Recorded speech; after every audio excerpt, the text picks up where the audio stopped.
Deus me deu uma palavra que, na sequência daquilo que nós temos pregado nas últimas semanas, certamente traz uma mensagem para você. E como é uma palavra que tem a ver com sofrimento, com dor, a experiência tem mostrado que às vezes a dor e o sofrimento que talvez você esteja enfrentando são tão lancinantes, tão difíceis de lidar, que você pode estar com a sua mente, o seu olhar, o seu sentimento, a sua alma tão envolta, tão focada no sofrimento, que você eventualmente, ao invés de esperança, está desesperado. Eu não gostaria que a palavra de Deus que vai ser pregada chegasse ao seu coração, batesse e voltasse, porque sua dor é tão forte que ela não absorve, o seu coração não absorve. Então curva a sua cabeça, feche os seus olhos. Eu gostaria de orar com você e por você nessa hora, não somente você que está aqui, mas também você que talvez esteja nos acompanhando pela internet ou pelo sinal da TV Master. Vamos orar para que Deus alivie o coração, de tal maneira que a sua palavra chegue ao nosso coração como uma palavra viva, que transforma, que tira desespero e coloca esperança. Vamos orar juntos? Senhor nosso Deus e nosso Pai, nós somos exatamente aquilo que nós sabemos que o Senhor tem nos mostrado na Tua Palavra, somos pó. E a Tua Palavra nos diz que, apesar disto, o Senhor nos ama como pó que somos. Tu conheces a nossa estrutura, diz o Salmo, e porque Tu nos conheces e sabes que muitos dentre nós que estão aqui, ou que estão acompanhando este culto à distância, estão enfrentando lutas, dores, sofrimentos, alguns dos quais são tão fortes, são tão contínuos, parecem tão desesperadores, que é possível, Senhor, que um último alento seja estar aqui para ouvir a Tua voz, em busca de algum restinho de esperança. Te pedimos que o Senhor retire do coração de quem quer que seja, que estiver nessa situação, qualquer desespero, para que assim a Tua palavra possa chegar caindo sobre uma terra que não está invernizada, impermeabilizada, mas uma terra que está revolvida e cuja divina semente, que é a Tua palavra, pode frutificar. Oramos agora por nós mesmos, pelo nosso coração, mas também por aqueles que estão ao nosso redor, ou que conhecemos no ambiente da família, do trabalho, ou de qualquer lugar, que temos acompanhado e visto o sofrimento dessas pessoas, que o Senhor possa dar a Tua graça e falar ao coração delas também, resgatando-as da dor para o alívio, do sofrimento para a esperança. É assim que nós Te oramos, entregando esta mensagem nas Tuas mãos e pedindo que o Senhor nos faça, por intermédio dela, fiéis a Ti, Pai. É o que nós oramos em nome de Jesus. Amém. Abra sua Bíblia, por gentileza, em Romanos capítulo 8, do verso 18 ao verso 27. Se você está conosco acompanhando há algumas semanas, você já deve ter percebido que, sem planejar, porque não havia um planejamento de fazer uma sequência de mensagens, Deus começou a falar ao nosso coração nos últimos dias, na carta que Paulo escreveu aos Romanos, no capítulo 8. Eu me lembro que quando eu preguei a primeira mensagem, que não foi coincidentemente sobre Romanos, eu falava sobre a obra consumada de Cristo, baseada em 1 Coríntios, sobre a mensagem da cruz. Mas desde então Deus nos trouxe uma mensagem sobre a luta entre a carne e o Espírito. Você estava aqui, provavelmente, ou estava acompanhando. O título era Quem me livrará de mim mesmo? Depois nós falamos sobre a nova vida em Cristo, a obra contínua do Espírito Santo, como o Espírito Santo nos dá filiação, certeza de salvação, de presença, de paz, porque nos tornamos filhos de Deus por adoção, e essa adoção nos dá pleno acesso, não apenas à presença do nosso Pai, mas a todas as riquezas de herança que em Cristo nós passamos a ter, e aí nos tornamos herdeiros de Deus e co-herdeiros com Cristo. Nessa ocasião nós vamos, na sequência de Romanos capítulo 8, verso 18, falar sobre como Deus nos ensina a lidar com o sofrimento na jornada da vida, desde o momento em que nós entregamos a nossa vida a Jesus Cristo, até aquele instante em que nós iremos para o céu ou Ele vier nos buscar. Neste interregno que se chama vida, jornada da vida cristã, como nós devemos lidar com o sofrimento? Embora esse texto que nós vamos ler não se propõe a ensinar sobre isso, você vai ver que ele lança as bases para que nós compreendamos. E quando eu estava pensando sobre sermão, orando ao longo da semana, eu me lembrei curiosamente, espero que você não se escandalize, de um samba muito antigo. Olha só que mistura, sermão com samba, só tem S de parecido, que dizia assim: reconhece a queda e não desanima, levanta, sacode a poeira e dá a volta por cima. É um samba antigo, não é da sua época, talvez, era da época dos meus pais, mas eu escutava muito, e todas as vezes que eu olhava, eu lembrava daquela expressão: levanta, sacode a poeira e dá a volta por cima. Obviamente que na letra do samba havia um contexto de uma desilusão amorosa, mas nós nessa noite, embora creiamos que Deus nos levanta, nos dá força para sacudir a poeira e dar a volta por cima, certamente a queda da qual ele fala não é apenas de uma desilusão amorosa, mas é da própria jornada da vida, cheia de percalços, cheias de lutas, e que nós vamos entender, à luz daquilo que vamos ministrar hoje, de onde tudo isso vem, de onde vem todo esse sofrimento. Então vamos ler juntos, crendo que Deus nos ajuda a lidar com o sofrimento, levantando, sacudindo a poeira e dando a volta por cima. Diz assim a palavra de Deus, Romanos, capítulo 8, verso 18 a 27, acompanha a leitura. Diz assim Paulo: porque para mim, eu tenho por certo, que os sofrimentos do tempo presente não podem ser comparados com a glória a ser revelada em nós. A ardente expectativa da criação aguarda a revelação dos filhos de Deus, pois a criação está sujeita à vaidade, não voluntariamente, mas por causa daquele que a sujeitou, na esperança de que a própria criação será redimida do cativeiro da corrupção para a liberdade da glória dos filhos de Deus.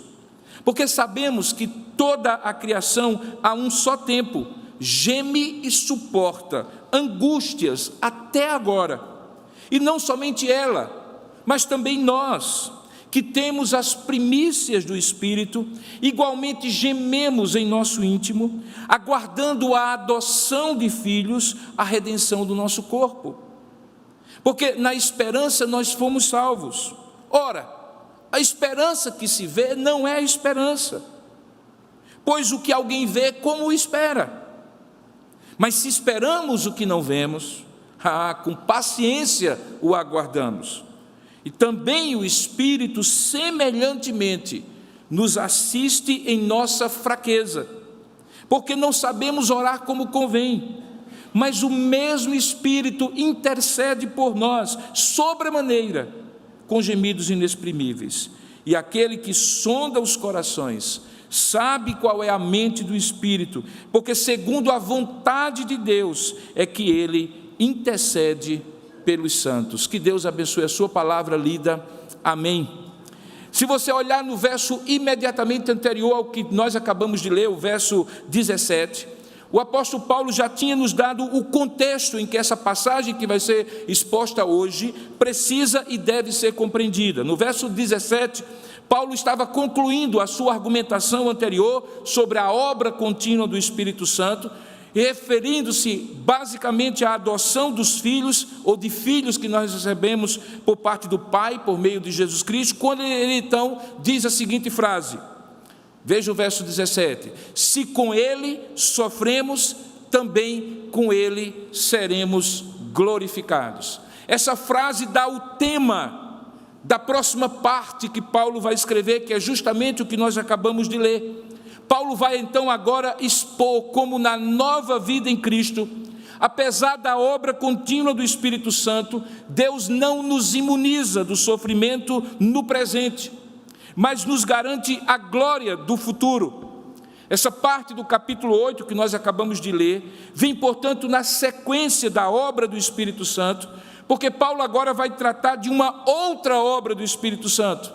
Ele havia falado sobre a adoção que é feita pelo Espírito Santo e que nos torna filhos de Deus. Agora ele vai falar do encorajamento espiritual que nos ensina a lidar com o sofrimento e a ter esperança que esse sofrimento não é para sempre. E isto é obra do Espírito Santo também.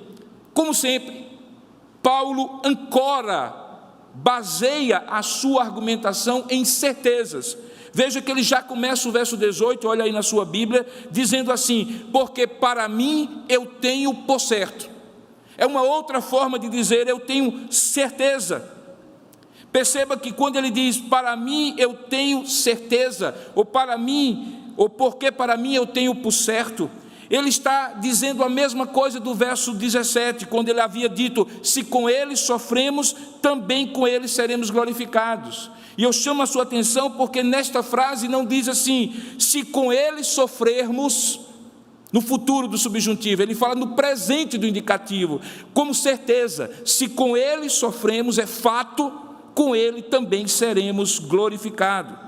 Perceba também que Paulo agora está se referindo a um sofrimento que é um sofrimento em comum, um sofrimento em que Jesus Cristo e os seus filhos adotivos compartilham juntos dessa situação, essa experiência da unidade que nós temos com Cristo, quando Ele é cabeça do corpo, que é a igreja de Jesus Cristo, formada por cada um de nós, é aquilo que os teólogos chamam de união mística com Cristo, e que é sintetizada em todo o Novo Testamento pela expressão em Cristo, talvez a expressão mais importante do Novo Testamento, porque divide aqueles que estão sem Cristo daqueles que estão em Cristo, ligados a Cristo. E por isso ele diz, ligados em Cristo, se é certo que com Ele sofremos, com Ele compartilhamos o sofrimento, também com Ele compartilharemos a glória. Veja que essas certezas de Paulo, que ele coloca, se somos filhos, somos também, se com ele, também com ele, manifesta que não podemos imaginar a nossa filiação adotiva pelo Pai, sem a mediação de Jesus Cristo. Ele é o nosso irmão mais velho, Ele é o Filho sobrenatural e eterno de Deus, de eternidade a eternidade. Ele é o Deus unigênito, Filho de Deus, o único gerado desde toda a eternidade, como nós já falamos. É o nosso irmão mais velho na linguagem da carta aos Hebreus. Mas nós, nele, nos tornamos adotivos por Deus. E isso implica em que certas coisas que são dele, ou tudo, melhor dizendo, que é dele, também é nosso. E é por isso que Paulo diz que o sofrimento que ele vive compartilha conosco da mesma maneira como a glória que ele já vivencia, porque já está no céu, também conosco será compartilhada. Isso é fundamental, irmãos, por quê? Porque a pior maneira de encarar o sofrimento para um cristão é não compreendê-lo como algo que está ligado à essência da sua união mística com Cristo. Nós não sofremos como cachorro em mudança, sem vínculo, sem saber o que está acontecendo, de maneira aleatória e caótica, de um lado para outro. Existem razões, existem propósitos, existem motivos para cada uma das lutas, provações e dificuldades que nós passamos. E para compreendê-las, nós não podemos compreender tirando-as do contexto de que em Cristo, com Ele sofremos, e em Cristo, com Ele seremos glorificados. Por isso que nós, quando falamos sobre como lidar com o sofrimento na jornada da vida, imaginamos que Ele caminha conosco, e de fato caminha. Lembra que uma das últimas palavras que Ele profere é: e eis que eu estarei convosco todos os dias até a consumação dos séculos. Qual é a primeira certeza, portanto, que nós precisamos ter e que Paulo expõe nesse texto? A primeira delas é que o sofrimento é uma realidade da vida. Ponto. O sofrimento é uma realidade. Essa realidade pode ser percebida tanto nos nossos sofrimentos experimentados, na nossa intimidade pessoal, nos nossos relacionamentos mais próximos, como também quando nós olhamos para além e vemos o sofrimento graçando no mundo e não compreendemos que o nosso sofrimento também é sofrimento de todos, compartilhado por todos, porque o sofrimento é uma realidade da vida. Talvez se eu parar agora o sermão e dissesse, me conta as suas histórias, você terá uma série de histórias de sofrimentos e de lutas e de provações. E você perceberá que algumas delas são compartilhadas por muitas pessoas aqui, outras não, são só suas, aparentemente, só você sofre dessa maneira. Mas quando nós ampliarmos essa amostra desse auditório para o mundo inteiro, nós veremos que existem sofrimentos que nós nem imaginávamos que alguém poderia passar. O fato é que o sofrimento é uma realidade da vida, e Paulo coloca isso já nesse verso 17 que nós mencionamos. É como se ele dissesse assim, ao mencionar, se com ele sofremos, com ele também seremos glorificados, que ele estivesse dizendo assim, considerando como certo que o sofrimento não é uma possibilidade, mas uma realidade factual, não se tratando, portanto, de uma hipótese, de uma possibilidade, ou seja, se vamos ou não vamos sofrer, mas quando vamos sofrer, onde vamos sofrer, como vamos sofrer, por intermédio de quem ou do que nós vamos sofrer e com que propósito nós vamos sofrer, considerando isso, tenha certeza, se com ele sofremos, seremos glorificados. Tanto é que a segunda certeza, essa, de que seremos glorificados, é feita por Paulo em termos de comparação. Tanto quanto sofremos, também seremos glorificados. Sabe, irmãos, Paulo podia falar sobre isso. Talvez uma das armadilhas, um dos sofismas que entra na nossa cabeça quando estamos passando sofrimento, é quando alguém vem nos falar de sofrimento. Eu confesso a você que, em alguns momentos, eu disse, Senhor, me dá graça para que aqueles que vão ouvir não pensem assim de mim. Não por causa de mim, mas para não impedi-los de compreender a verdade que eu quero transmitir. E qual é esse sofisma? É aquele sofisma que diz assim, é porque você não conhece o meu sofrimento. Bom, é você que está aí. Mas você não sabe como é que eu vivo. Você não sabe pelo que eu passei. E assim por diante. Mas Paulo sabia. Paulo sabia tanto que em 2 Coríntios capítulo 11, do verso 23 a 29, esse homem que era tão abençoado por Deus, diz as seguintes coisas. Logo ele fala assim, são ministros de Cristo, falando para alguns que eventualmente estavam questionando por que ele era de um jeito e outros ministros eram de outros. Ele diz, eu falo como se eu estivesse fora de mim.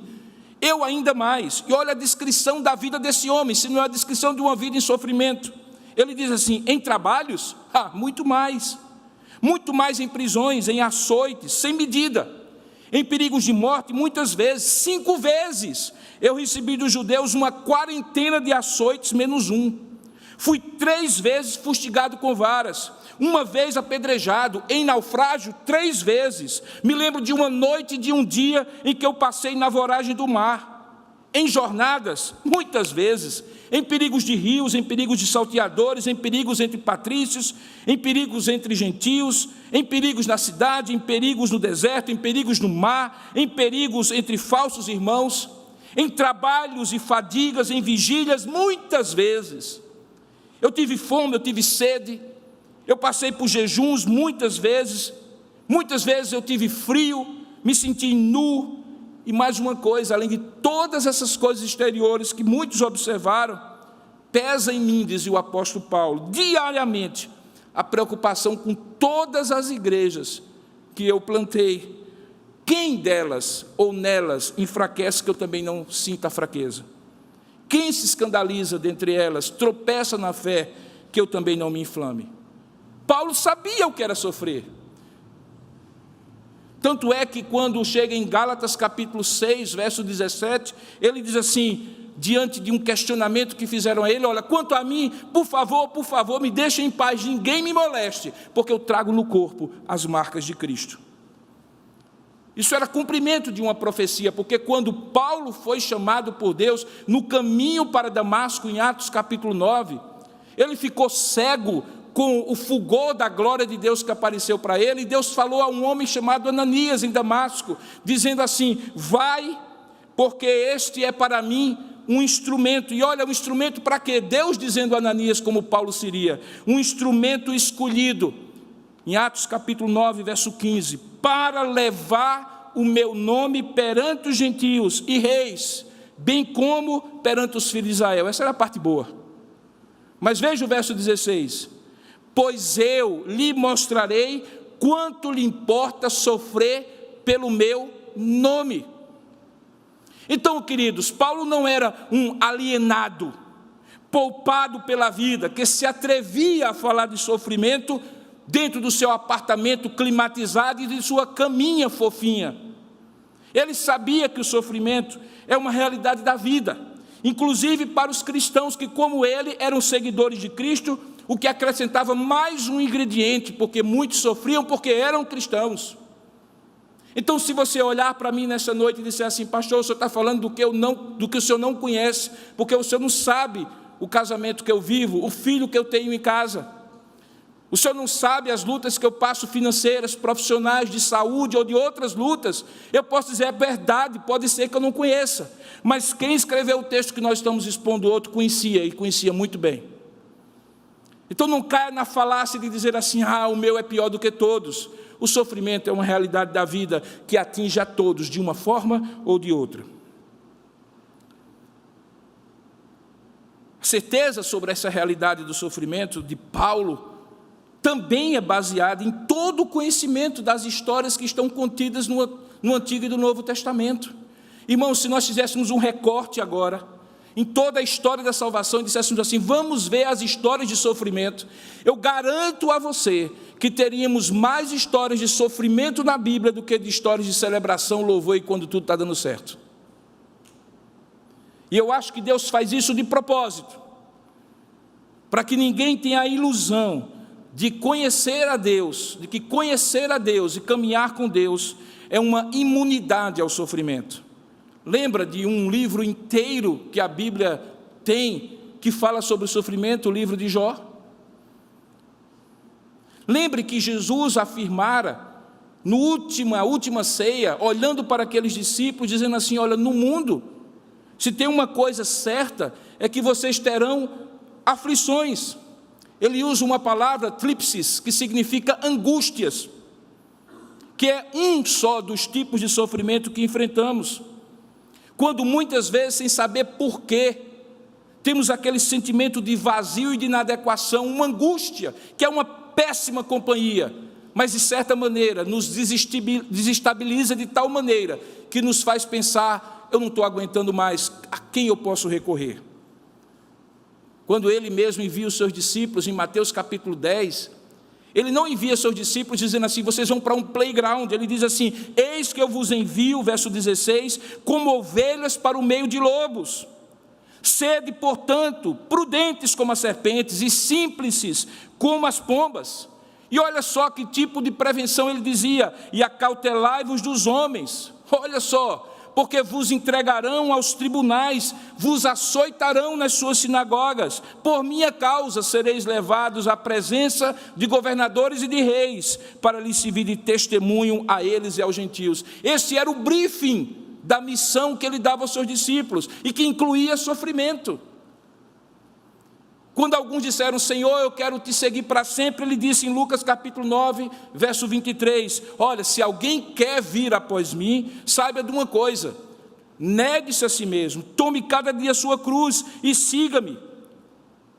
Não é o tipo de recrutamento que um bom headhunter faz para profissões. Olha, você quer uma boa profissão? Deixa eu lhe dizer, negue-se a si mesmo, tome cada dia a sua cruz e siga-me. E o salário? Não, o salário você recebe só no céu. Talvez o capítulo mais lancinante sobre sofrimento que nós encontramos no livro de Salmos é o capítulo 73.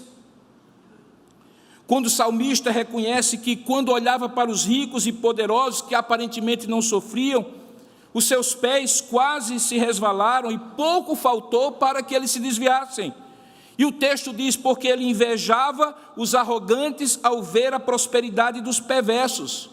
E diante dessa suposta injustiça de Deus em protegê-los e não aos tementes de Deus, olha o que ele diz: para eles parece que não havia preocupações, o corpo é sadio e forte, não partilham das canseiras dos mortais, nem são aparentemente afligidos como os outros homens. Mas a conclusão que ele chega ao final do Salmo é que mais cedo ou mais tarde, assim como todos os mortais, o sofrimento os visitaria, nem que fosse pelo juízo divino, pois ele diz: Deus certamente os põe em lugares escorregadios e os fazes cair na tentação, na destruição, como ficam de súbito assolados, totalmente aniquilados de terror. E todo esse apanhado curto diante da imensidão de referências, é para mostrar que você, portanto, seja cristão ou não cristão, seja pobre ou seja rico, seja discípulo, seja apóstolo, e até mesmo o próprio Jesus Cristo, nosso Senhor, ainda que com as devidas diferenças, experimenta a realidade de que a vida é uma vida de sofrimento. Justamente por isso, quando Paulo está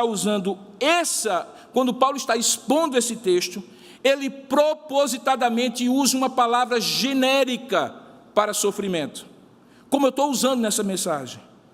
A palavra sympasromen significa algo que, junto com a dor, com o sofrimento, representa toda a luta que alguém pode passar na vida. Uma experiência de sofrimento físico, mental e espiritual. Paulo está, portanto, abrindo o leque, dizendo: é isso mesmo. Seja pela doença, seja pela luta, seja pela incompreensão, pela destruição, pela tentação, pela provação de amigos, de inimigos, de dentro, de fora. Seja você novo, seja você velho, seja você crente, seja comunhão com Deus ou sem comunhão com Deus, certamente essa vida é chamada de um vale de lágrimas.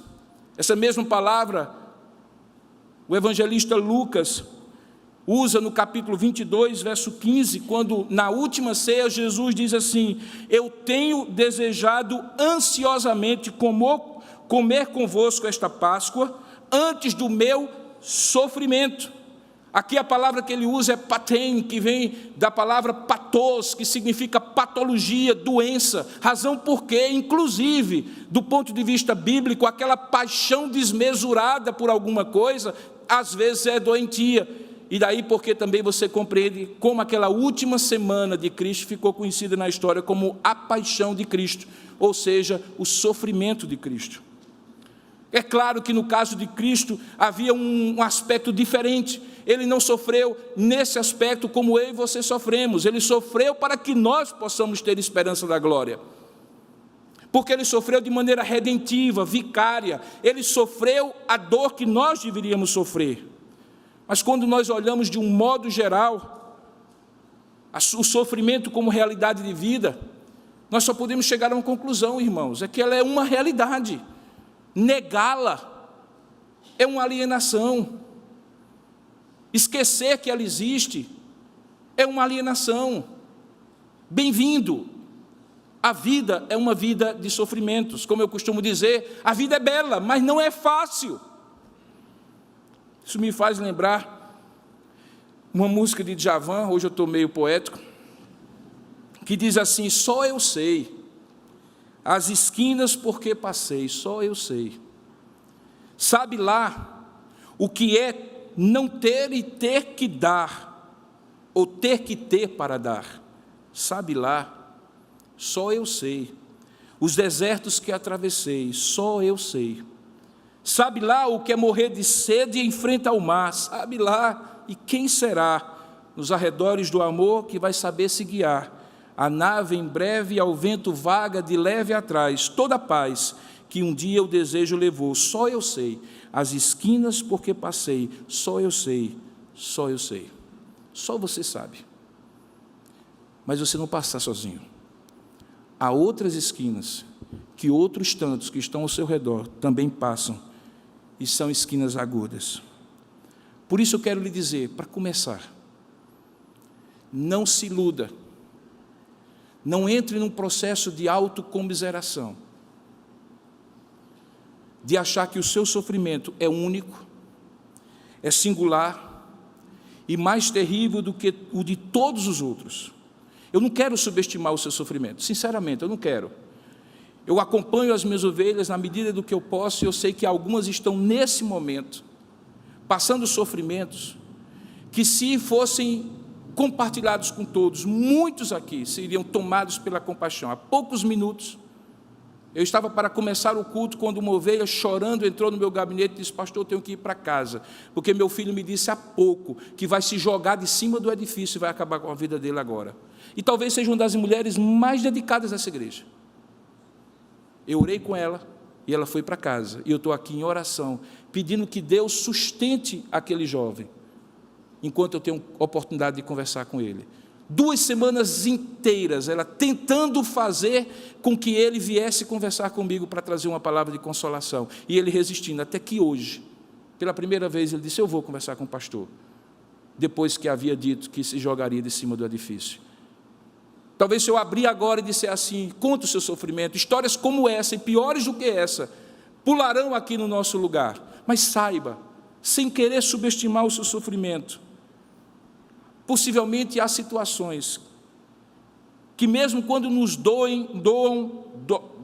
mesmo quando nos façam doer tão profundamente que pensamos ser as piores dores que um ser humano pode enfrentar, você vai encontrar alguém que ainda sofre mais do que você. Eu sei que isso não serve de conforto, mas saiba de uma coisa: encarar o sofrimento como uma realidade da vida, matar no peito e fazer dele a melhor situação, pegar o seu limão e tornar numa limonada, talvez seja a melhor forma de você encarar o sofrimento. Porque se você começar a olhar e dizer assim: eu sou um coitadinho, e começar a fazer aquela cantilena, daquela hiena do desenho animado, ninguém me ama, ninguém me pede, ó terra, ó vida, ó mar, e assim por diante, você só se afundará, porque não perceberá que o sofrimento é uma realidade da vida, que cada um e a cada um Deus dará uma força para lidar. A segunda certeza que está no texto é que, apesar do sofrimento ser uma realidade da vida, apesar dele poder ser percebido nos dramas e nos sofrimentos experimentados na nossa ambiência pessoal, na nossa intimidade pessoal, além dele ser um sofrimento que nós conseguimos ver no planeta inteiro, quase como um sofrimento cósmico, acredite, nem sempre foi assim. Acredite, parece impossível você imaginar ou alguém imaginar que um dia, aqui nesse mundo, não houve sofrimento. Mas pode acreditar. Houve um tempo na história da humanidade em que não havia sofrimento no mundo. E antes que você diga que pouco importa saber disso, porque você não está naquele tempo, mas está no tempo do sofrimento, deixa eu lhe dizer, é que se você não entender que houve um tempo em que não houve sofrimento no mundo, você não vai ter condição de esperar pelo tempo em que o sofrimento também não haverá mais. E aqui nós estamos fazendo um exercício, correndo para trás, para lá encontrar razões para olhar para lá na frente e dizer assim: tem um tempo em que não há, tem um tempo em que há, e tem um tempo que não haverá jamais. E é justamente isso que Paulo quer que você olhe. Sabe quando foi esse tempo? Foi no tempo da criação. Lá em Gênesis capítulo 1, verso 26 a 31, é assim que a Bíblia descreve esse tempo. No verso 26, Deus, o Pai, o Filho e o Espírito Santo, veja aí, está no plural, tomou uma decisão para coroar a criação, que já estava sendo criada, e Deus estava dizendo: é muito bom, houve tarde e manhã, o dia quarto, o dia quinto, e viu Deus que era bom. Agora ele diz o seguinte: façamos o homem à nossa imagem, conforme a nossa semelhança. Tenha ele domínio sobre os peixes do mar, sobre as aves do céu, sobre os animais domésticos, sobre toda a terra e sobre todos os répteis que rastejam pela terra. Veja que privilégio. Criou Deus, pois, o homem à sua imagem e semelhança, como nenhuma outra criatura. Homem e mulher os criou. E Deus ainda mais os abençoou e disse assim: sejam fecundos, multiplicai-vos, enchei a terra e sujeitai-a, dominai sobre os peixes do mar, sobre as aves dos céus e sobre todo animal que rasteja pela terra. E disse Deus ainda: eis que eu vos tenho dado, olha que maravilha, eis que eu vos tenho dado todas as ervas que dão semente e se acham na superfície de toda a terra, e todas as árvores em que há fruto que dê semente, isso será por vosso mantimento. e a todos os animais da terra, e a todas as aves dos céus, e a todos os répteis da terra, em que há fôlego de vida, toda erva verde será para eles mantimento. E diz o texto, e assim se fez. E aí Deus faz a avaliação, e viu Deus tudo quanto fizera, e aí ele diz, e isso era muito bom.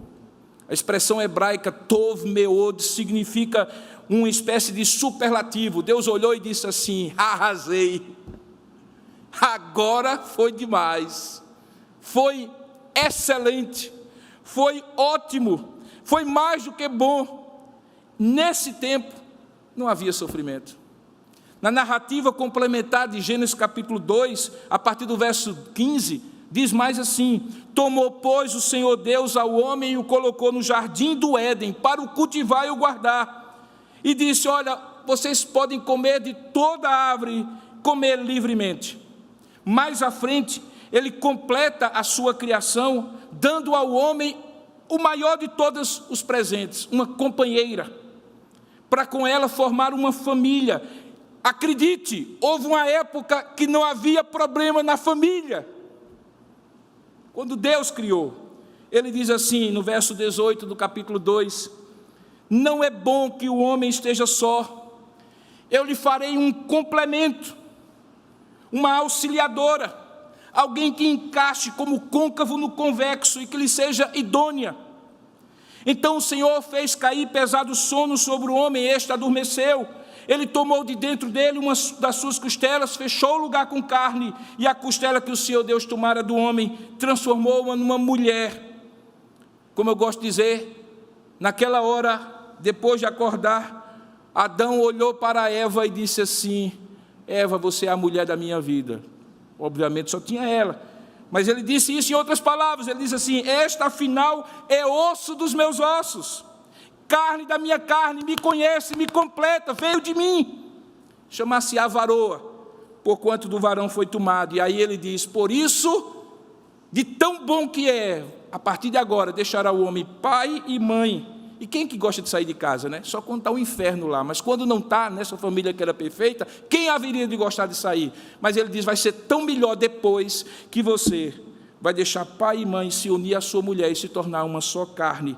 E um e outro nem malícia tinham, porque estavam nus e nem se envergonhavam. Isso é paraíso, não é à toa que o nome é paraíso.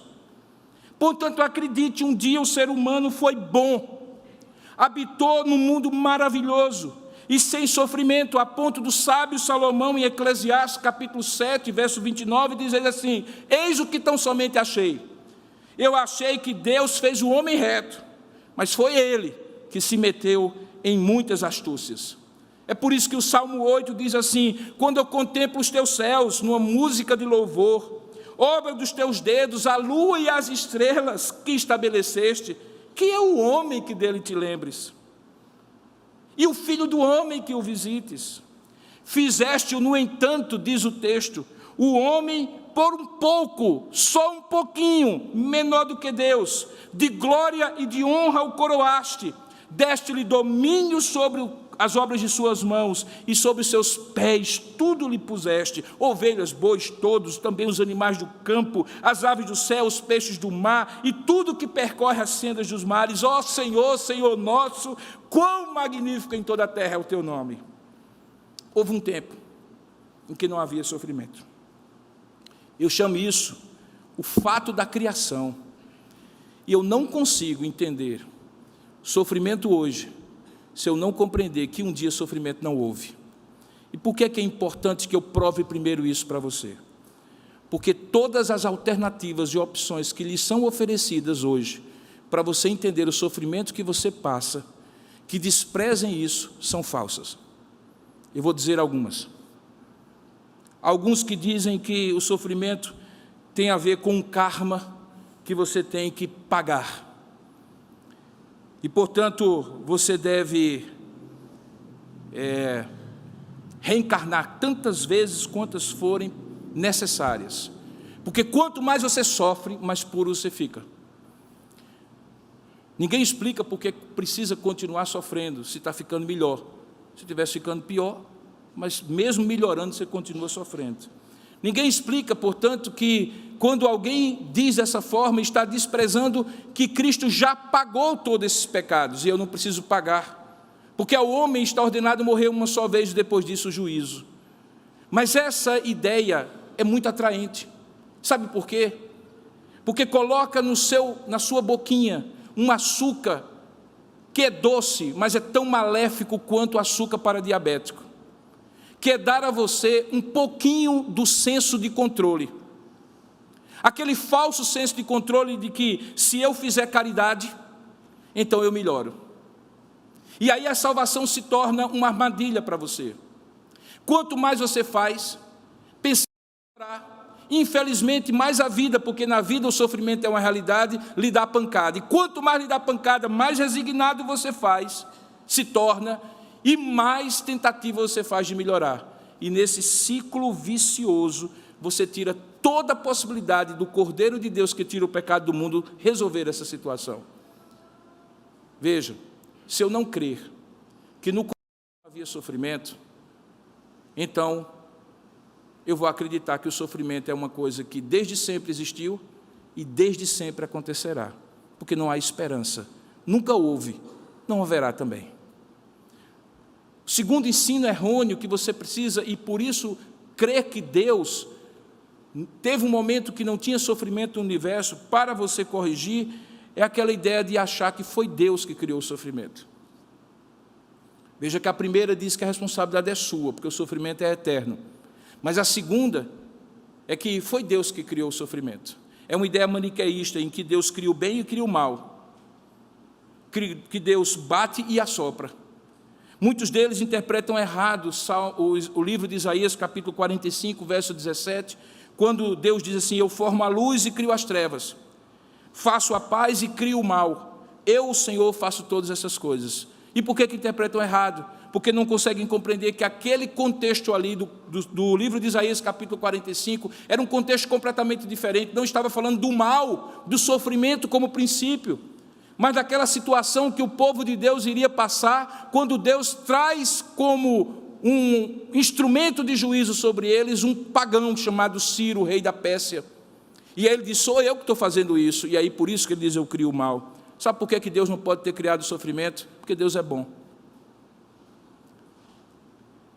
Deus é bom e tudo o que Ele faz é bom. Se Deus tivesse criado o sofrimento, Ele era um Deus bom, mas cínico, sádico, maquiavélico. E esse não é o Deus das Escrituras. É importante que você creia no fato da criação, de que um dia o sofrimento não existiu, porque essa é a única possibilidade de você crer que um dia ele pode deixar de existir.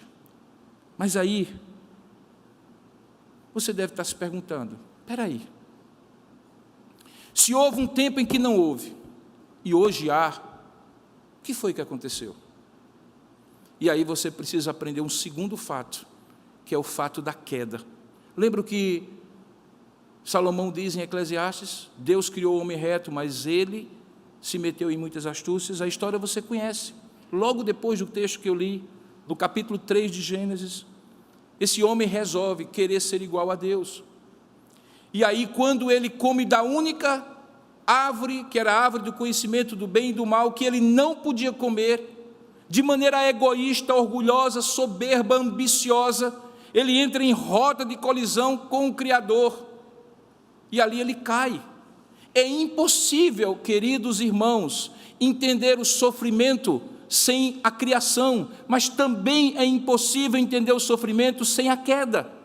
E com isso eu não estou dizendo que cada sofrimento específico que você passa é decorrente de um pecado que você cometeu. Mas eu estou dizendo que, de maneira geral, nós vivemos essa esparrela do sofrimento que nós vivemos hoje, porque Deus, apesar de ter criado um homem bom e reto, e ter colocado num paraíso, e ter abençoado generosamente, este homem preferiu andar longe de Deus, e pelo menos 4 consequências aconteceram. Ele perdeu a comunhão com o Criador.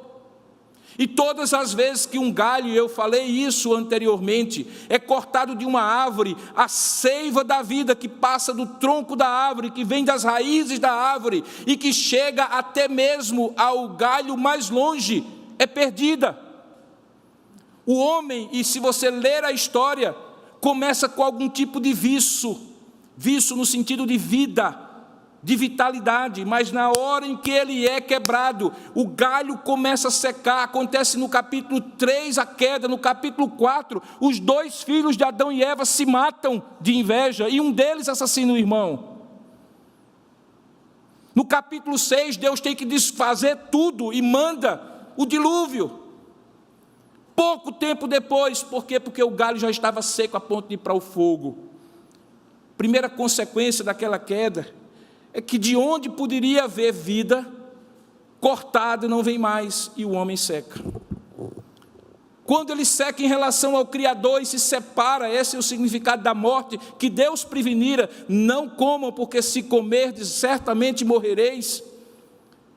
Imediatamente há um conflito ali entre Adão e Eva, a primeira briga, a primeira DR acontece ali, quando Deus chega para Adão e diz: onde estás? Não, eu estava nu, fiquei com vergonha e me escondi atrás da moita. E Deus disse: quem te disse que tu estavas nu? Não, aquele fruto da árvore do conhecimento do bem e do mal, a mulher que tu me deste, comeu e me deu. A partir dali já não houve mais nenhum tipo de comunhão conjugal. Isso que você enfrenta no seu casamento, as dificuldades de comunicação, a competição e a concorrência, os conflitos conjugais têm a semente ali, porque quando o relacionamento com Deus é cortado, até galhos brigam entre si. Terceira consequência, eles perdem também a possibilidade de uma vida eterna, começam a decair fisicamente. Essas rugas que você tem, com botox ou sem botox, esse cansaço que o tempo vai acumulando, as doenças que você enfrenta, elas não têm outra origem, a não ser o fato de que sua vida, que deveria ser sadia e eterna, se transformou num rosário de doenças e com limitação. Por mais que a ciência evolua, por mais que a tecnologia evolua, a realidade da doença física, mental, espiritual, emocional é decorrente da queda. E pior, quando você não está bem com Deus, quando você não está bem consigo mesmo, quando você não está bem com as pessoas que você mais ama, você chuta o cachorro com raiva da mulher em casa. E aí o planeta todo entra em decadência. Aquilo que a gente hoje ouve sobre a necessidade de cuidar do planeta, é porque o ser humano é o único ser que destrói aquilo que dele depende. E ele faz isso por uma única razão, é porque ele está no conflito contínuo chamado queda. A queda, então, afeta todos os seres humanos, inclusive você. Eu gosto de usar uma ilustração e com ela eu encerro essa parte para você entender melhor. Lembra do filme Titanic? Quantos aqui assistiram? Todos assistiram. Não é? Todos assistiram aquele filme. Foi um blockbuster, um sucesso, né? Me parece, na época, foi o filme que teve a maior bilheteria na época. Agora, deixa eu lhe fazer um recorte para você entender o que eu estou querendo dizer. De quem foi a culpa daquele desastre? Bom, o transatlântico estava superlotado, havia ambição de pessoas que queriam ficar ricos e vender mais capacidade do que o navio podia ter. Bom, havia também segregação racial e econômica, porque se você recorda de algumas cenas, os pobres estavam lá nos porões e foram trancados e nem puderam se salvar, enquanto os ricos entraram primeiro e até pagaram para poder ter a salvação. Havia também alguns que estavam na cabine de comando e não entenderam que estavam passando por uma região de iceberg e que deveriam ter cuidado, diminuir a marcha do navio para poder se livrar de alguma montanha de gelo daquelas. Mas, afinal de contas, de quem foi a culpa? A culpa foi do capitão. Na hora do acidente, ele estava dormindo. E quando você entra no avião, todo mundo pode falhar. Quando você entra no navio, todo mundo pode falhar, menos um, aquele que está no comando. A história da salvação é semelhante. Todos podiam falhar, menos um que estava no comando. E quem estava no comando era Adão. O desastre que atingiu a todos contemporâneos dele e aqueles que vieram depois dele, eu e você, por exemplo, só aconteceram porque Adão não cumpriu a sua tarefa. O sofrimento que eu tenho é culpa de Adão, ainda que os erros que eu cometo sejam meus. Paulo já havia dito isso no capítulo 5, quando ele disse, olha, pela ofensa de um veio o juízo sobre todos os homens. E da mesma maneira, pela obediência de um, falando de Jesus Cristo segundo Adão, veio a salvação para todos. Esse é o segundo fato do sofrimento, é o fato da queda. Se você não entender isso, você não vai entender nem o seu sofrimento, nem porque todos sofrem. É por isso que no verso 18, voltando ao texto, ele diz assim, eu tenho por certo que os sofrimentos do tempo presente, veja que ele não fala de sofrimento do tempo passado, nem fala do sofrimento do tempo futuro. Ele fala, sabe essa situação que a gente vive hoje, e que eu estou chamando de sofrimentos do tempo presente, no verso 20 ele vai dar um outro nome, ele chama de cativeiro da corrupção. Veja aí no verso 20, ele diz assim, é 20 mesmo? Não, é o verso 21, ele chama de cativeiro da corrupção, a ponto dele dizer, olha, toda a criação foi sujeita a esse esvaziamento. A palavra que ele usa é mataioti, que significa algo alienado, ineficaz, instável, vazio. A natureza perdeu o seu sentido, a criação perdeu o seu propósito, e Paulo está dizendo, sabe o sofrimento do tempo presente? É porque aquilo que não poderia acontecer, aconteceu, e hoje você passa no presente aquilo que foi semeado no passado. Veja que Paulo diz que alguém fez isso, ele usa a expressão, por causa daquele que a sujeitou. Alguém sujeitou a criação, eu e você, ao sofrimento. Alguns interpretam que esse alguém foi Adão, o grande responsável, o capitão do navio. Eu particularmente acredito que apesar de Adão ser o responsável, foi Deus quem sujeitou a criação a esse sofrimento. Sabe por quê? Porque havia um pacto. O pacto chamado Pacto das Obras dizia, se você crer, confiar e obedecer, todas as bênçãos, mas saiba do seguinte, tem um teste. Você pode comer de tudo, menos dessa árvore do conhecimento do bem e do mal. E fique logo sabendo, as cláusulas de punição são as seguintes, você vai morrer. Se há uma coisa terrível de você pensar, é que o mesmo Deus que abençoa quando você confia e obedece, não é o mesmo Deus que lhe disciplina quando você desobedece. Você toparia ter esse tipo de relação com seu filho? De você prevenir sobre ele obedecer a você, mas quando ele desobedecer a você, você não fazer nada? O que é que acontece com uma criança assim? Ela se torna sem limites, não lhe respeita, não confia em você e, consequentemente, vive desviada pelos seus próprios caminhos. Interessante, a gente quer que os nossos filhos entrem num pacto conosco de tal maneira que eles confiem em nós, que eles obedeçam a nós, mas estranhamos quando Deus chama o feito à ordem e diz assim, cumpra-se o contrato, execute o contrato, na cláusula de rescisão, execute, e peça pena pecuniária, porque o acordo não foi esse, Adão, foi Deus que sujeitou este homem, e infelizmente, irmãos, ainda que Deus não seja o autor do sofrimento, tenha por certo que não existe nenhum sofrimento que acontece na vida de ninguém, que Deus não esteja no absoluto controle disso. As razões é outra questão, com que propósito é outro departamento, mas Deus não é pego de calças curtas quando o sofrimento acontece comigo e com você.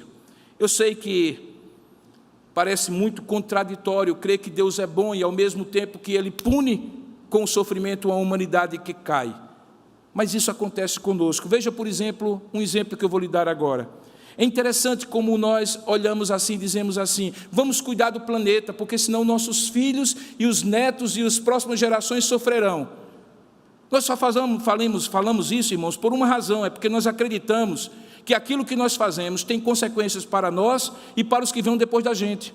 Mas a gente não quer crer no relato bíblico que diz assim: Adão e Eva, cuidado com o que vocês vão fazer, porque vocês vão morrer e vão entrar com a morte e o sofrimento para as próximas gerações. Mas foi exatamente isso que aconteceu. Sabe por quê, irmãos? Porque decisões e escolhas têm consequências, e as de Adão e Eva tiveram.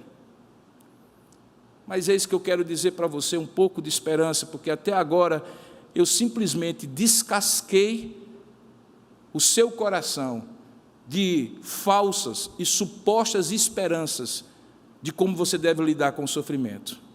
Sabe o que eu estou fazendo?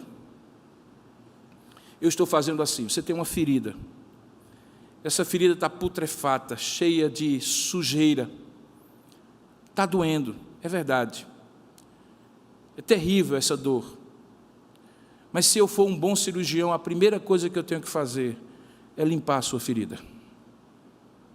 Eu não posso simplesmente colocar remédio em cima, sem tirar a sujeira, sem tirar a falsa esperança de que ela vai ficar bom sem que eu esprema, sem que eu tire, sem que eu descasque, sem que eu seccione aquilo lá. Porque é exatamente isso que infelizmente é oferecido aí fora, paliativos sobre o seu sofrimento. Mas eu quero que você olhe para a verdadeira razão porque você pode ter esperança. Se com Ele você sofre, mas também com Ele você será glorificado. E para isso eu preciso primeiro descascar a ferida. Mas agora é hora de colocar o remédio. É porque a terceira certeza é que esse sofrimento um dia acabará. Houve um tempo em que ele não havia. O tempo presente é o tempo em que ele existe e alcança cada um de nós. Mas sabe que glória nós estamos esperando? É aquela que é descrita no livro de Apocalipse, que diz que haverá um dia em que não haverá mais choro, não haverá mais dor, não haverá mais sofrimento. Aquele paraíso perdido será refeito. A Bíblia chama isso de novos céus e nova terra. E essa esperança, embora seja projetada lá para o escatom, para o futuro, para os últimos dias, deixa eu lhe dizer uma coisa, ela se presentifica agora, quando eu aprendo a usufruir dela. Eu começo a experimentar a entrada desta refeição bendita. Minha boca começa a salivar com a glória que está prometida e que eu não vou me enganar pensando que é outra coisa, senão essa. A terceira certeza é que esse sofrimento um dia acabará. Veja o verso 21, ele diz assim, no verso 20 ele diria assim: a criação está sujeita à vaidade, não voluntariamente, mas por causa daquele que a sujeitou. Esse é o tempo presente, é a realidade que eu descrevi até agora. Mas veja o verso 21, ele diz assim: mas há uma esperança de que a própria criação será redimida do cativeiro da corrupção para a liberdade da glória dos filhos de Deus.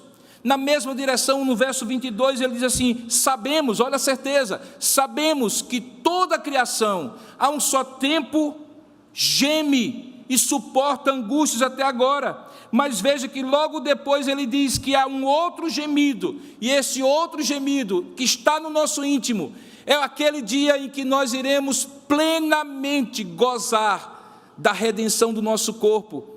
E ele diz: sabe qual é a prova disso? Eu não falei para vocês se com Ele sofremos, com Ele seremos glorificados? Jesus já passou por isso. Ele é as primícias do Espírito. Ele sofreu, morreu, ressuscitou, o seu corpo foi renovado e está à direita do Pai. E aí Paulo, em 1 Coríntios capítulo 15, vai dizer: se Cristo ressuscitou, nós ressuscitaremos com Ele. Eu sei que alguém vai dizer assim: que mensagem alienante. Quer dizer assim, aguenta, porque no céu acaba. Eu quero agora.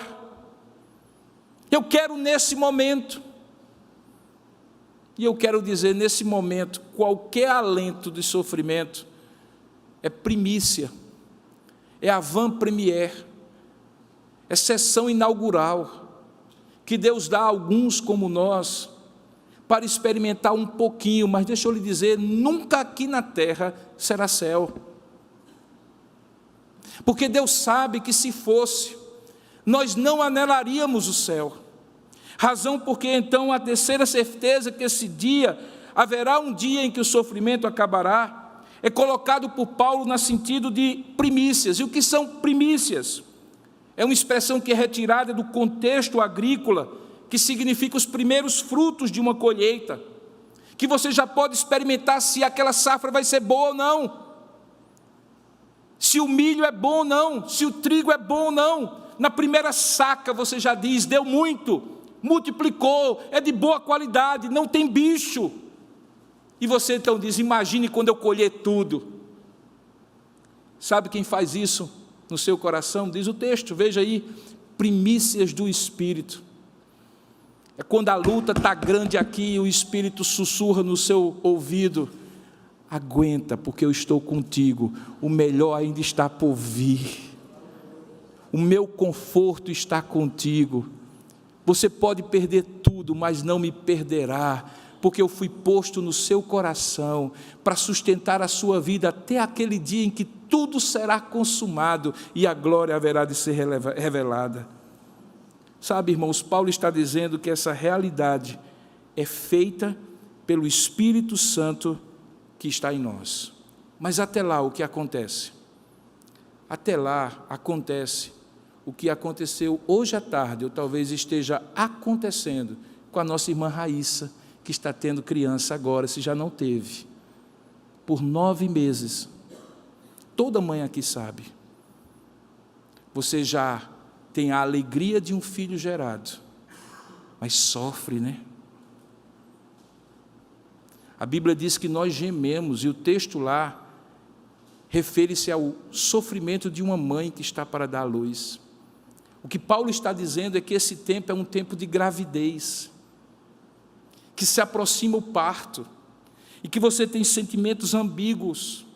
Você sofre, mas ao mesmo tempo a glória de um dia saber que vai gerar um filho, lhe dar conforto, e você aguenta tudo, até aquele momento em que o filho vem. É exatamente isso quando Paulo diz que nós estamos vivendo no tempo presente um sofrimento que se prolonga até chegar um determinado dia, que é a hora de nascer, e tudo que já é bom, porque você já goza daquele momento ali com seu filhinho, um dia será completo, maduro, pleno para acontecer. E quantas fotos você já não viu de mulheres descabeladas, suadas, cansadas, extenuadas pelo trabalho do parto, mas com um filho no peito, com aquele sorriso de alegria, de satisfação, porque enfim a criança nasceu. Esse tempo de gravidez e de parto é um tempo de dor, mas é um tempo de esperança. E essa esperança Paulo coloca de maneira mais extensa em 1 Coríntios capítulo 15. Olha o que é que ele diz.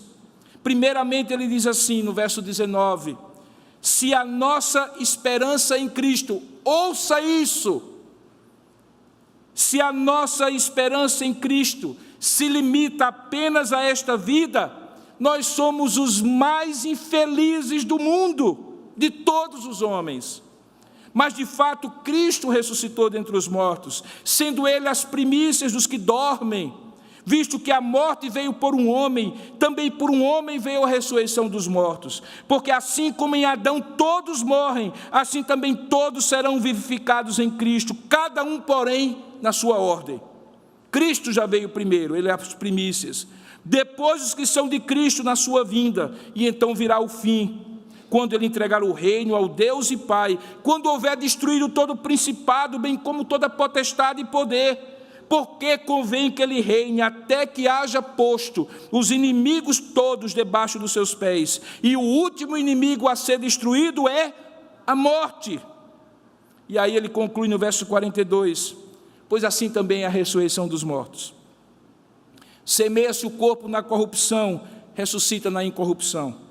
Semeia-se em desonra, ressuscita em glória. Semeia-se em fraqueza, ressuscita em poder. Semeia-se o corpo natural, ressuscita corpo espiritual. Eis que eu vos digo um grande mistério, falava Paulo. Nem todos dormiremos, é um eufemismo, nem todos morreremos. mas transformados, sim, transformados seremos todos. Porque no momento, no abrir e fechar de olhos, ao ressoar da última trombeta, a trombeta soará, e sabe, os mortos ressuscitarão incorruptíveis, e nós seremos transformados, porque é necessário que este corpo corruptível, mortal, limitado, se revista de incorruptibilidade, e que este corpo mortal se revista de imortalidade. E quando este corpo corruptível se revestir de incorruptibilidade, o que é mortal se revestir de imortalidade, então se cumprirá a palavra que nos dá esperança, e que está dito assim: tragada foi a morte pela vitória. E Paulo até zomba da morte: ó morte, onde está a tua força? Onde está o teu aguilhão? Onde está o teu veneno? Porque o aguilhão da morte é o pecado, e a força do pecado é a lei. Mas graças a Deus, meus amados irmãos, porque o que nos dá a vitória é por intermédio do nosso Senhor Jesus Cristo. E aí ele diz o que é que nós devemos fazer até lá. Portanto, meus amados irmãos, sejam firmes, sejam inabaláveis, sejam abundantes, sempre abundantes na obra do Senhor, sabendo que no Senhor o vosso trabalho de parto não é vão. Então, chegando ao final da minha mensagem, a partir desse ponto eu vou lhe dizer então, enquanto o trabalho de parto está acontecendo, o que é que você de maneira prática pode fazer? Não vão ser conselhos do pastor Robson, são conselhos da palavra de Deus. Em primeiro lugar, lembre, veja o que é que o verso diz: esperança que se vê não é esperança, porque o que alguém vê, como o espera. Qual é o verso que está aí? Você já encontrou? Diz que é o texto do verso 24. Diz assim, no verso 24: porque na esperança nós fomos salvos. Ora, esperança que se vê não é esperança, pois o que alguém vê, como espera. Chama a sua atenção para o seguinte: esperança sempre é no futuro, né? Você não espera nada do passado, o passado já aconteceu. Mas é curioso que Paulo diz assim: porque na esperança nós fomos salvos. Fato consumado. Do que ele estava falando? Ele estava falando de confiança, irmãos. Ele estava falando de fé versus circunstâncias. Porque há uma relação inquebrantável entre fé, confiança e esperança. Ninguém espera por algo que lhe foi prometido, mas que ele desconfia que quem lhe prometeu não vai lhe dar. Lembra que a definição bíblica de fé está em Hebreus capítulo 11, verso 1, quando diz que a fé é certeza de coisas que ainda se esperam, e a convicção de fatos que não se veem ainda. E aí no verso 3 ele aborda a questão de crer para ver, ou de ver para crer, porque ele diz assim: de maneira que o visível, o que se vê, veio a existir das coisas que não aparecem, mas se crê. O que ele está dizendo é: a melhor maneira de lidar com o sofrimento é reforçar a sua fé e a sua confiança, que vão lhe dar condição de esperar a promessa se cumprir. No verso 6, ele coloca nesses termos, Hebreus capítulo 11, verso 6, ele diz assim: de fato, sem fé é impossível agradar a Deus, porquanto é necessário que aquele que se aproxima de Deus creia que Ele existe e que se torna galardoador, abençoador daqueles que o buscam. Em outras palavras, ninguém jamais vai conseguir lidar com o sofrimento, seja ele qual for, se perder a esperança. E ninguém jamais vai ter esperança de algo no futuro, se não tiver confiança em alguém no presente.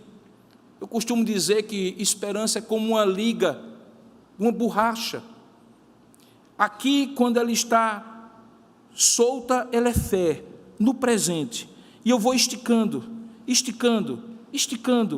e ela vai se tornando esperança. É como eu digo, esperança é quando você consegue esticar a sua fé para alcançar o futuro daquilo que está prometido, garantido por quem Deus é no presente. Por isso você confia na promessa do futuro, e por isso você tem esperança. Sabe o que acontece quando a gente está no meio do sofrimento? O inimigo vem e semeia a incredulidade. Ele põe culpa em você. ele lhe dá explicações falsas, ele usa palavras de desencorajamento. Sabe o que ele está fazendo? Ele está aquilo mesmo que ele fez em Gênesis 3. Ele está fazendo com que você desconfie que Deus é bom. Porque se Ele é bom, por que você está sofrendo? Ou desconfie que Ele é todo-poderoso. Porque se Ele é todo-poderoso, porque Ele não resolve logo? Eu costumo dizer que a murmuração, a incredulidade, a ingratidão são filhas de uma atitude nossa que é a de colocar culpa em Deus. Porque Deus não resolve logo. Mas deixa eu dizer, a Bíblia disse claramente, no mundo tereis aflições, tenham bom ânimo, eu venci o mundo. Lá na frente desse mesmo texto, ele diz, nós somos mais do que vencedores, mas seremos mais do que vencedores quando essa esperança alcançar a promessa, quando um dia o sofrimento que não houve passou a existir, deixe de existir lá no futuro. Portanto, reforce a sua confiança em Deus. Deixa eu lhe dar um conselho prático, bem prático, que minha velha mãe dava para mim, quando eu estava gripado. Olha só o que ela dizia: eu não estou com fome amanhã, coma sem fome, para depois voltar o apetite. Porque se você não comer, você fica mais fraco. E se você ficar mais fraco, mais doente você vai ficar. Você tem que comer sem querer, para depois querer comer. É tão básico isso, mas sabe o que acontece conosco? Quando o sofrimento se acirra, a gente se afasta de Deus. A gente não abre mais esse livro. A gente não vem mais para a reunião de oração. A gente se isola dos irmãos. A gente se revolta com tudo. E a fonte está ali jorrando como um chuveiro a se derramar de bênçãos. E o que eu e você fazemos, ou temos a tendência de fazer, é o que Adão fez, é se esconder na moita da nossa autocomiseração, da pena de nós mesmos, da revolta contra Deus, da falta de crença que Deus está agindo. Nós é que começamos a perguntar, Deus, onde estás? Pelo contrário, quando a batalha estiver mais renhida, se jogue aos pés de Deus. Porque a fé vem pelo ouvir a palavra de Deus. Escute, leia, converse sobre Deus, esteja junto, porque se você se isola, o inimigo conseguiu lhe separar do corpo, e um pedaço do corpo, solto do corpo, vira carne podre, não tem mais seiva.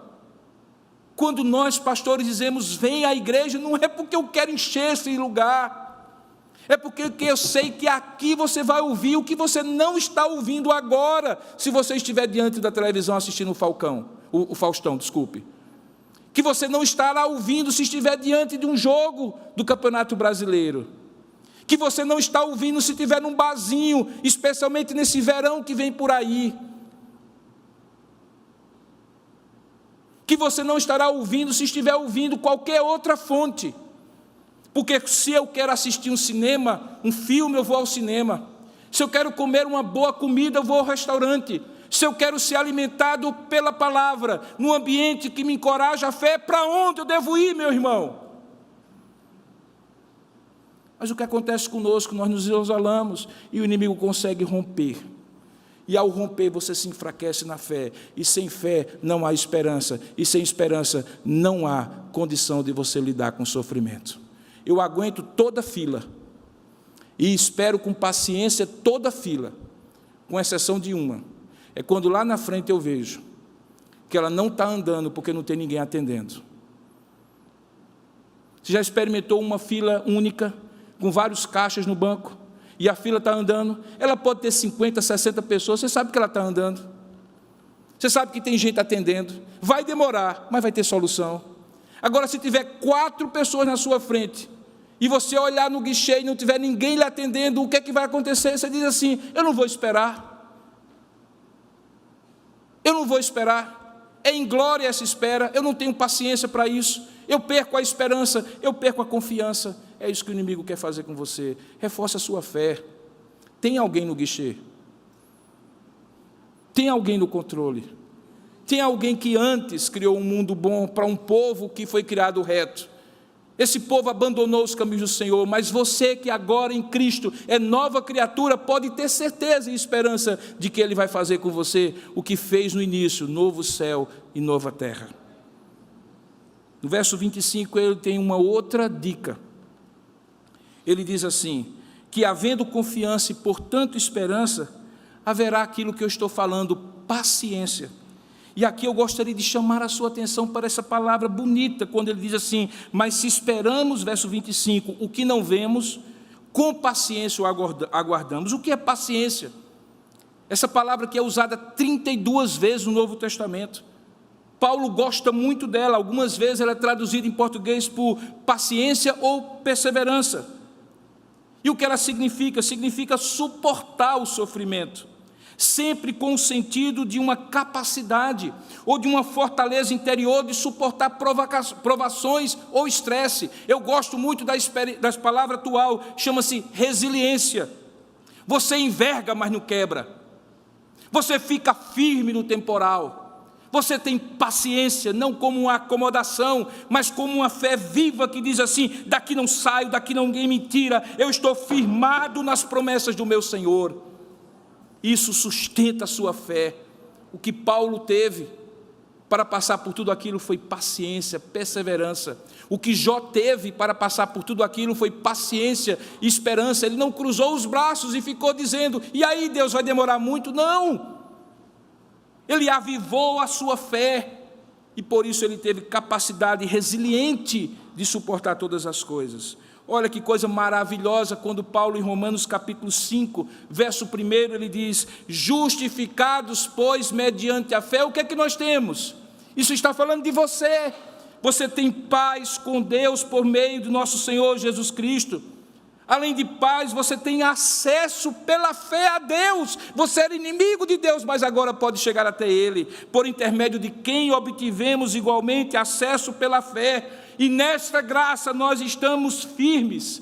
E o que mais? Nos gloriamos na esperança da glória de Deus. E aí ele faz uma sequência belíssima. E não somente isso, mas nos gloriamos até mesmo nas próprias tribulações, versos 3, e diz, sabendo que a tribulação produz perseverança, a perseverança, experiência, a experiência, esperança. E o que acontece com a esperança? Ela não confunde o nosso coração, porque o amor de Deus é derramado em nossos corações pelo Espírito Santo que nos foi dado.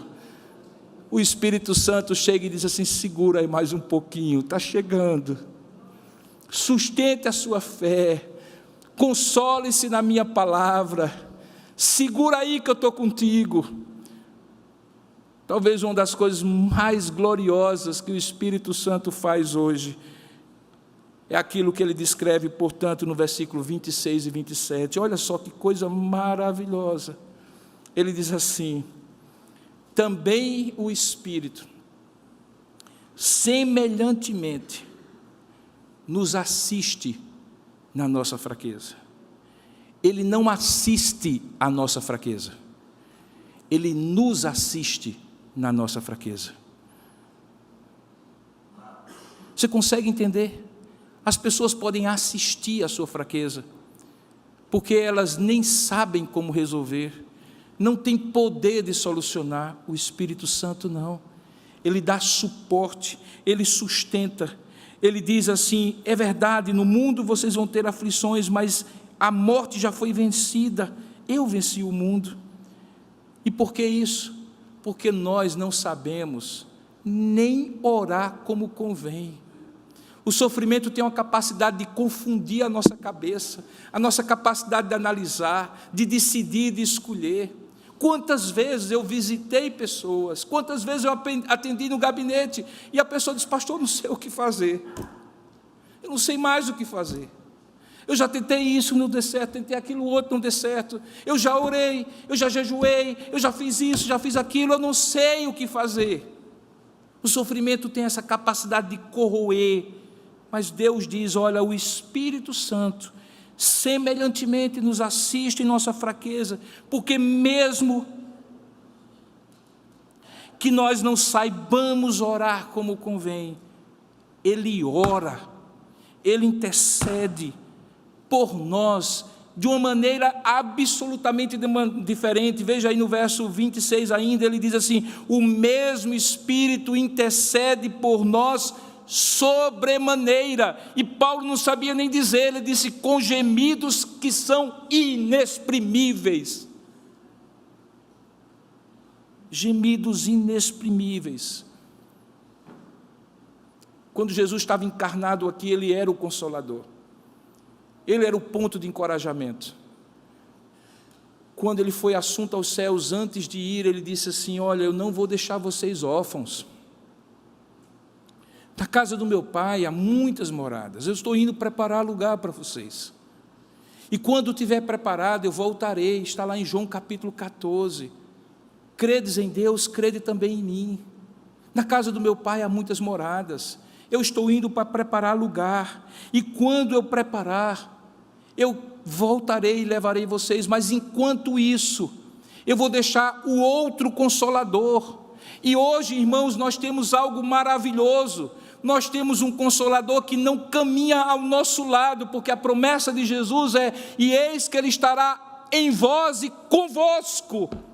Ele nos torna templos vivos. Onde eu estiver, o Espírito Santo está aqui comigo. Ele fala de dentro para fora, Ele fala no meu coração, Ele combate os meus pensamentos equivocados, minhas emoções distorcidas, e Ele faz isso. E quando eu não suporto mais nada, e eu estou pronto a jogar a toalha, Ele então se levanta e intercede por mim.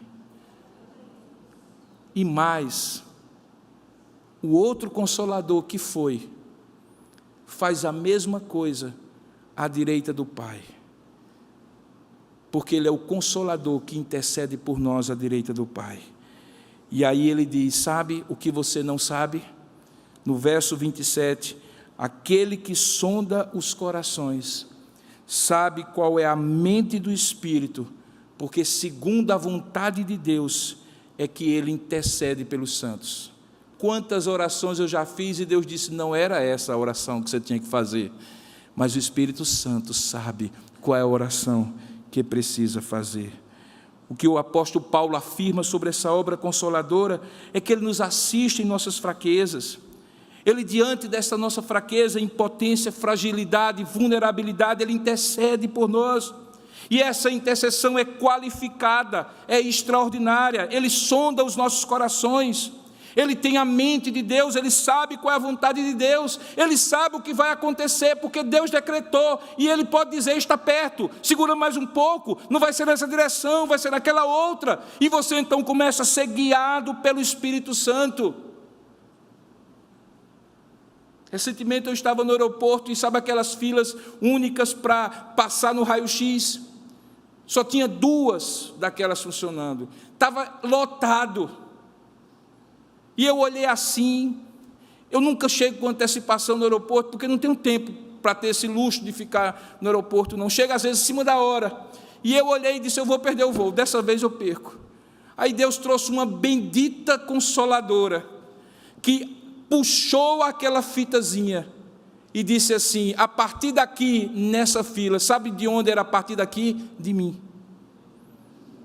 Na minha frente.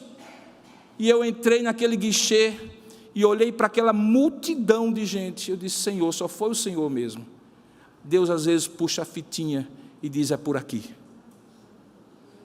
Às vezes Ele deixa você na fila, mas de uma coisa Ele não faz: Ele não deixa você perdido. Ele não deixa você sem guiar. E enquanto Ele estiver com você na fila, Ele está dentro de você dizendo assim: não, você não vai perder o voo. A caminhada é difícil, mas o destino é certo. O mar está tumultuado, mas o porto é seguro. Eis que eu estou convosco todos os dias, até a consumação dos séculos. Veja que maravilha. Temos um Consolador conosco, e o primeiro Consolador no céu. Um conversando com o outro, e dizendo ao Pai o que eu preciso. Dizendo ao Pai onde eu estou, qual é o meu limite. E é por isso eu entendo quando Ele diz assim: esse Consolador vos guiará a toda a verdade. A parte mais difícil de preparar esse sermão começa agora.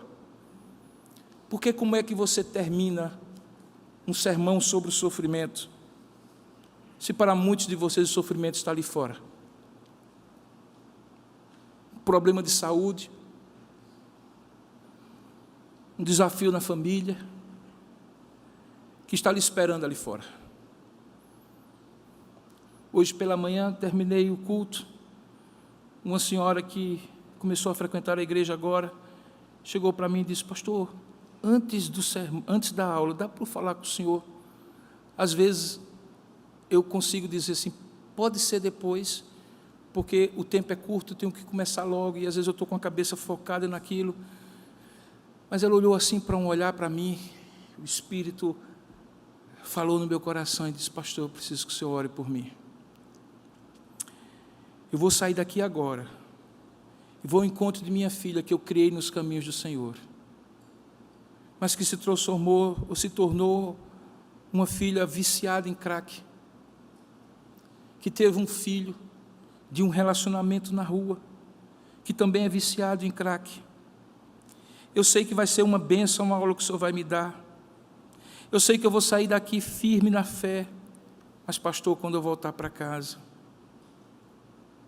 eu não sei o que dizer, eu não sei o que fazer.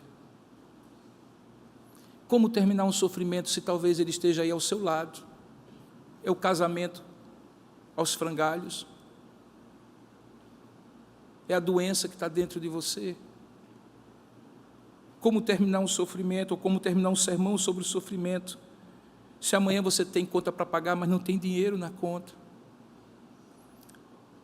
Se você está adiando decisões e elas lhe fazem sofrer.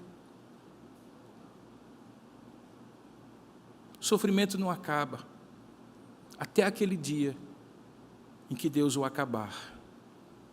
Mas enquanto isso, deixa eu ler apenas 3 versículos que estão mais à frente desse texto que eu li. Versículo 28, 29 e 30. Veja que maravilha. Quando o sermão do sofrimento acaba, mas o sofrimento pode continuar, sabemos que todas as coisas cooperam para o bem daqueles que amam a Deus, daqueles que, como você, são chamados segundo o seu propósito. Sabe por quê? Porquanto os que de antemão Ele chamou, conheceu, predestinou, para serem conformes à imagem do seu Filho, você. Ele também chamou, justificou, e a esses também glorificou.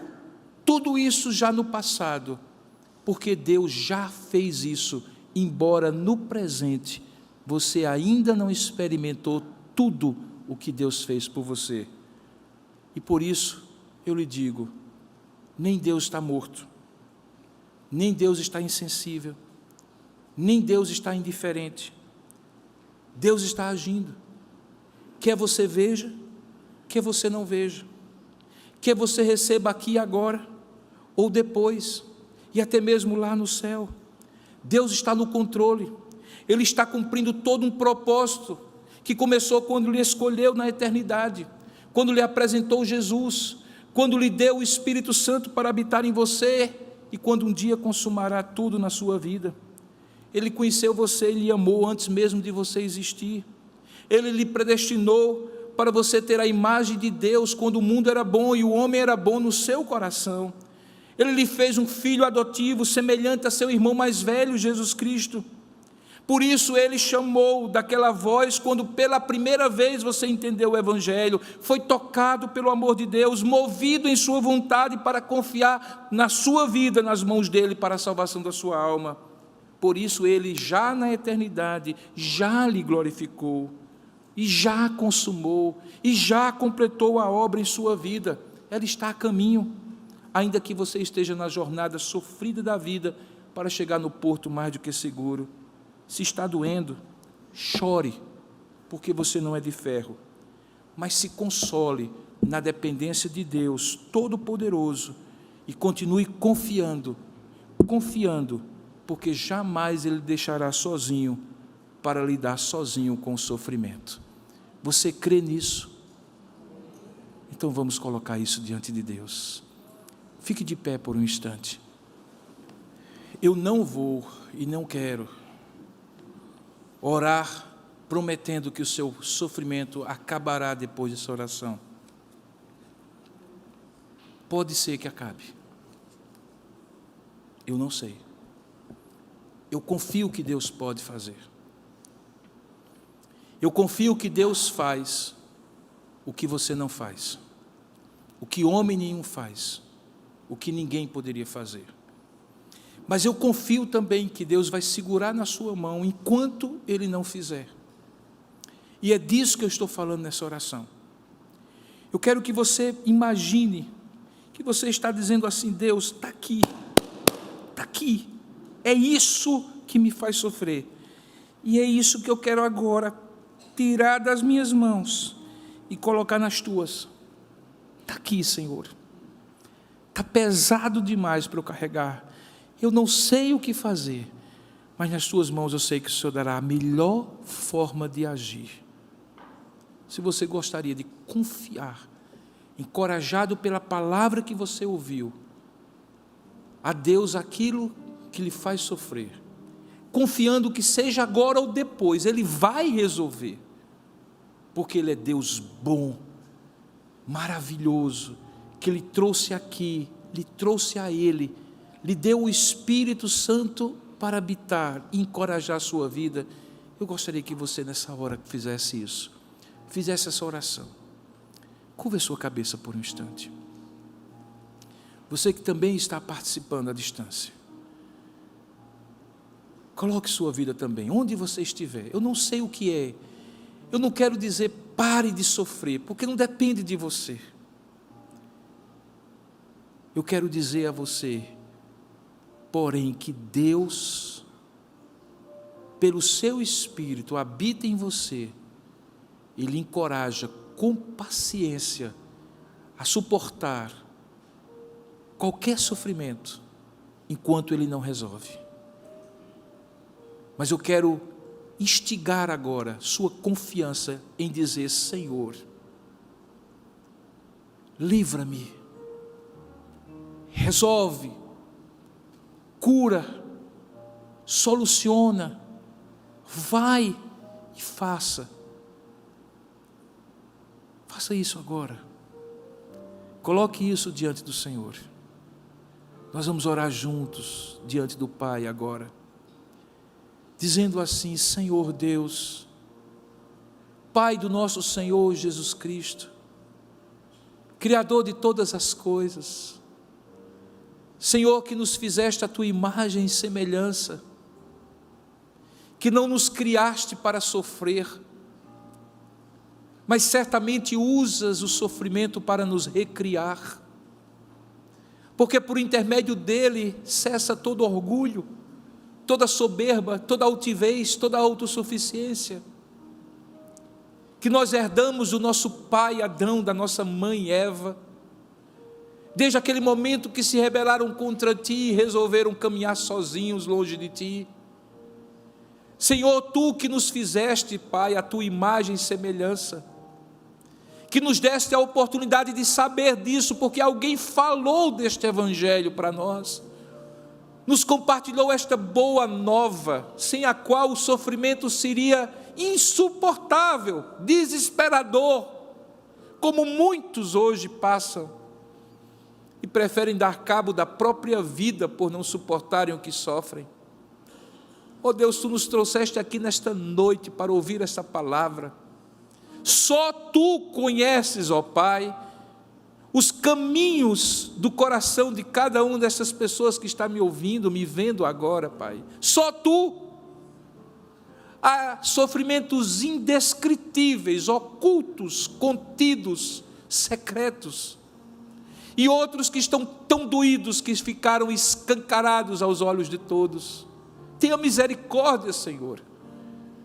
Tu que és Deus que sofre conosco, que enviaste o teu Filho para cessar a origem desse sofrimento que é o pecado, age agora em nosso favor, por misericórdia, Senhor. ouve os gemidos inexprimíveis do teu Espírito, porque não sabemos nem sequer orar como convém, mas Ele sabe, Ele habita em nós. Ouve a intercessão do teu Filho Jesus Cristo, que está à tua direita, o Cordeiro bendito que pagou pelo nosso sofrimento. E diante dessas intercessões nós te rogamos, ó Pai, tenha misericórdia. Se é o limite do suportável, age aqui, age agora, porque Tu não és Deus indiferente nem insensível, Tu não és sádico nem cínico, Tu és amoroso e compassivo, todo-poderoso, justo e bom. Se o Senhor quer que andemos mais uma milha, fica conosco, Senhor, fica conosco, nos ampara, nos sustenta, nos encoraja, não nos deixe, não nos abandone, nos proteja das setas do inimigo que tira a nossa fé, corrói a nossa esperança, destrói a paciência resiliente que precisamos ter quando sofremos. Seja de uma forma ou de outra, visita os corações aqui. Tu sabes como ministrar a posologia certa, a dose certa do teu consolo a cada coração que sofre aqui. A minha parte, Senhor, eu fiz, mas ela é insuficiente. Só Tu consolas, só Tu confortas, só Tu resolves. E nós Te damos toda a glória e toda a honra quando Tu fizeres, seja agora, seja depois. Conforta corações e nos ensina a lidar com o sofrimento na jornada da vida. Pois é assim que nós Te oramos, pedindo a visitação do Teu Espírito nos corações aqui presentes, em nome e para a glória de Jesus. Amém, Senhor.